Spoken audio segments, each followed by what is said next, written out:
spooky season is upon us. We got details for part 1 of the Halloween events. I'm Alex Gum, aka Cheekley. Welcome to Pokemon Go Ahead. Yes, let's go! Shiny UC back to back! Oh my god! Oh my god!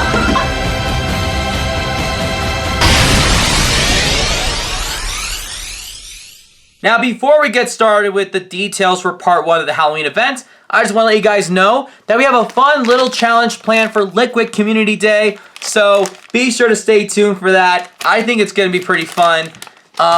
Yeah, I got that at Smith's, by the way, which is a weird place to buy Pokemon cards.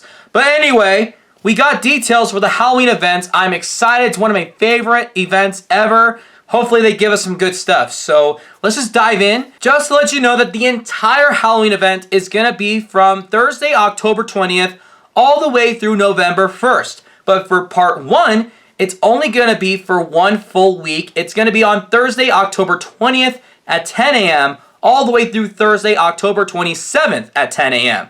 And then that's when we're going to start with part 2, which we'll probably get details about it in the next week or two, or week and a half. One of the biggest features is going to be Mega Banette. We knew that this was going to be a new Mega Evolution for the Halloween event. This is a very exciting one. I would recommend Mega Evolving Mega Gengar, maybe Mega Absol, have a Giratina or Darkrai on your side. Maybe try not to use Bug types because they're not as strong as Ghost and Dark types, but definitely use Ghost and Dark types if you want to take out Mega Banette. There'll be more of a proper chart of raid guide encounters for this Mega. But yeah, definitely have Darkrai and Giratina if you have any of those. This is the one that we really need to discuss about because we do have time research for this event, but the difference is that there's going to be paid tickets for these. So there's a $1 ticket, and then there's also a $5 ticket. So what's going on there? Well, let's look through it. We have a $1 ticket, which is option number 1. You can purchase a ticket to grant access to time research featuring encounters for Yamask and Galarian Yamask. And then the second one, same thing. It grants you access to a time research, but it'll have an increase of candy bonuses, additional Halloween themed task, and an avatar pose. So honestly, just reading that alone, I'm going to stick with the ticket number 1 because I want to get some shinies for this event, and Yamask is definitely going to be those shinies I'm going to go for. Plus, I have to talk about this now. Shiny Galarian Yamask is making its debut in Pokemon Go. So this is going to give us an opportunity to grind for that shiny for just 1 week.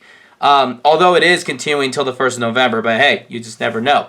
Also, for the second one, I don't want to spend that much money for a time research. Also, what's the point with those avatar poses and the extra candy bonus, which we're going to talk more about throughout this event.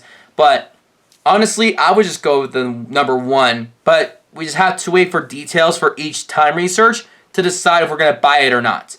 Also, it is very important to note that it is a time research and it ends on November 1st. So it will expire. So think before you decide to pay for it. Are you going to get this time research done, or are you just going to forget about it? I would just say don't buy it if you're going to forget about it, because you will not get a refund, and you cannot pay with Pokecoins. It has to be with actual currency. Just like we said, Shiny Galarian Yamask will be appearing for this event.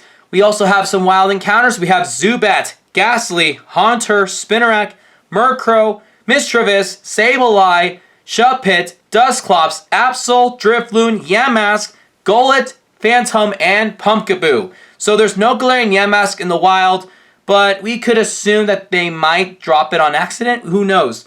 But it'll be nice to see a wild Galarian Yamask to increase our chances of getting a shiny instead of just by time research. There's also going to be a special research. You can assist Professor Willow and Rai from Ultra Recon. And then, of course, it'll give you some encounters with Yamask and Galarian Yamask. So something that is not limited to time because it's just a special research. But it'll be really great to get that out of the way. Hopefully we get some shiny increase for the Galarian Yamask.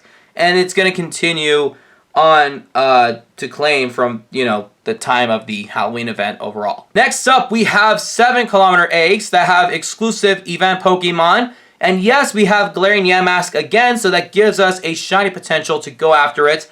We also have regular Yamask. We have Phantom and Golett that are not shiny. But ladies and gentlemen, for the first time ever in Pokemon Go, if you are lucky, you can get shiny Noibat. So ladies and gentlemen, they're throwing 2 new shinies at us for just part 1 of the event. So that's very exciting. Although it's 7 kilometer eggs, that means you are limited to like open a certain amount of gifts, and that means that's a certain amount of eggs that you have to hatch. So that is kind of a little annoying. But at the same time, they did say this on the post, that if you are lucky, you can get shiny Noibat. Noibat hatch from these eggs will also have a greater chance of being shiny than Noibat found in the wild. Now, we all know that maybe there's a shiny boost for this occasion to encourage players to hatch 7 kilometer eggs for the Halloween event. Honestly, man, I've been avoiding 7 kilometer eggs for like a month now. I think I'm going to just hatch these just because I just really want the shiny Noibat. I've been so excited about it, man. So we're definitely going to do it. Oh, God.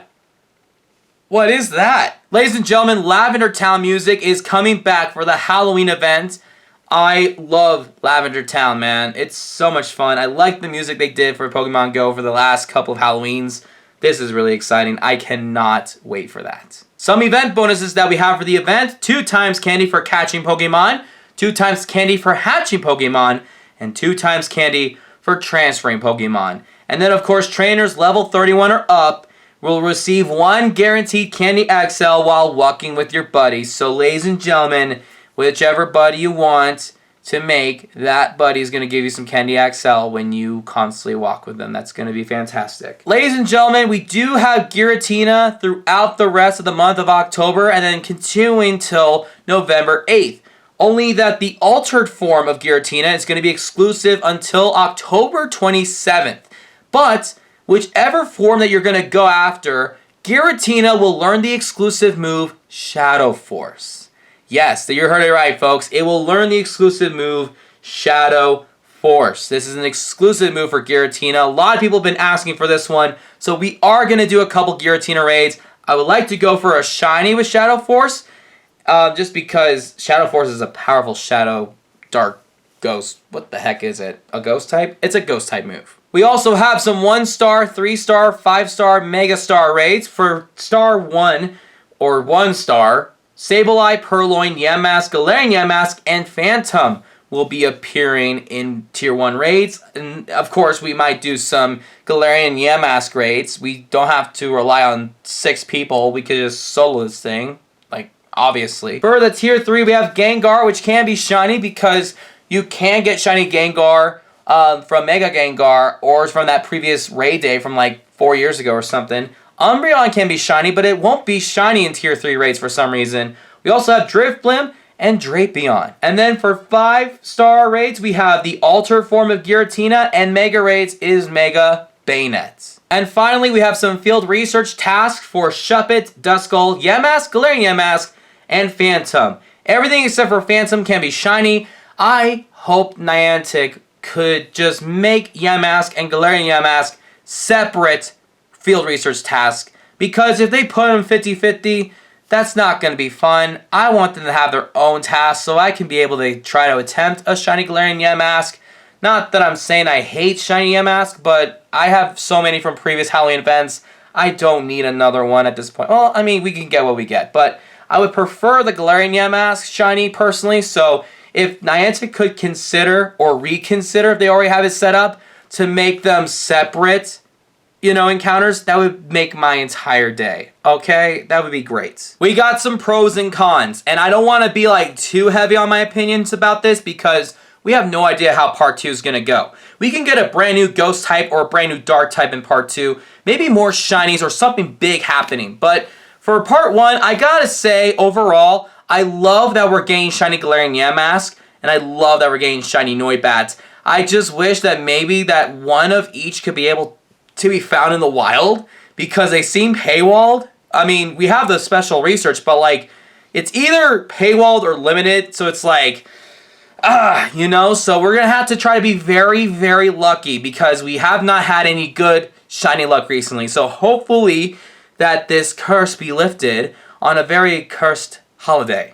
I don't know, that was horribly worded, but you know what I mean. My personal opinion, I love how there are 0 costume Pokemon. Usually Halloween events feature some unnecessary costume Pokemon. I'm looking at the list of spawns, I'm looking at the raid bosses, I'm looking at these research tasks, and I have not seen a single costume.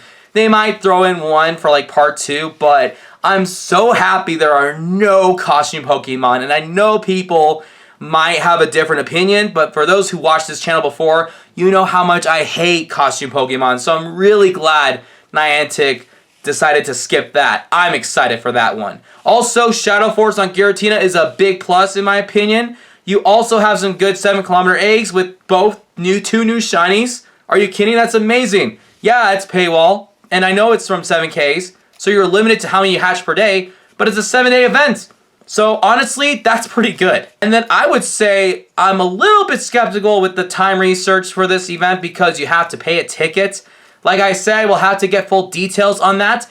Also, if you do decide to get a time research and you're paying for it, keep an eye on the time and date because it will expire on the 1st of November. You do not want that to sneak up on you. I recommend if you're going to buy the time research, I would just haul and just go straight to it and complete it ASAP because you will not get refunded once the time research expires on November 1st. You will thank me later. But yeah, guys, that's all the time that we have in today's episode. I will see you guys next time for the Festival of Light and Liquid Community Day.